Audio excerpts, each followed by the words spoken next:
Massive Israeli airstrikes across Gaza have killed at least 80 people, according to local hospitals and rescue teams.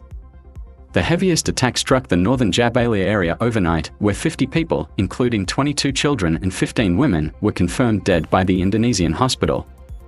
Nearby Al-Orda Hospital reported receiving 9 more bodies, most of them children.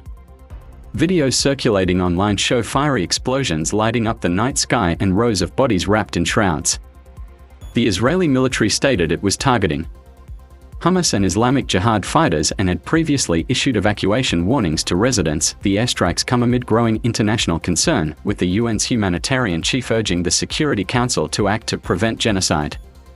Tom Fletcher criticized Israel for what he called deliberately imposing inhumane conditions and condemned a joint Israeli-US plan to privatize aid distribution in Gaza. Israel's UN envoy called the remarks baseless, claiming the current aid system was being abused by Hamas. Meanwhile, Gaza's humanitarian crisis deepens, with Al-Orda Hospital struggling to treat dozens of injured people due to severe fuel and medical shortages. Displaced residents now crowd areas like Rimal, where Israeli forces issued new evacuation orders, claiming Hamas was using schools and hospitals as operational bases. Israel has resumed its military campaign with full force since March, following the collapse of a 2-month ceasefire.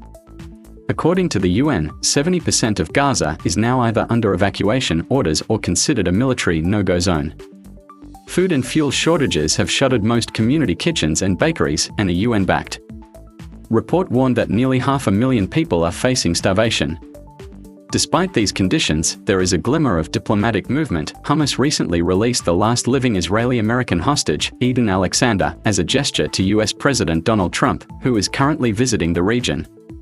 Trump expressed hope that more hostages would be released soon, backed by US diplomacy. Indirect ceasefire talks continue in Doha, while Israel signals its intent to intensify the war. Prime Minister Netanyahu told injured soldiers that the offensive would expand with full force to destroy Hamas, vowing there would be no permanent ceasefire. Meanwhile, a recent strike on Khan Yunis European hospital compound killed at least 28 people, with Israel claiming it targeted Hamas leadership hiding underneath. The Hamas-run health ministry reports over 52,000 deaths in Gaza since the conflict began in October 2023, following Hamas's deadly cross-border attack that killed 1,200 people and took 251 hostages.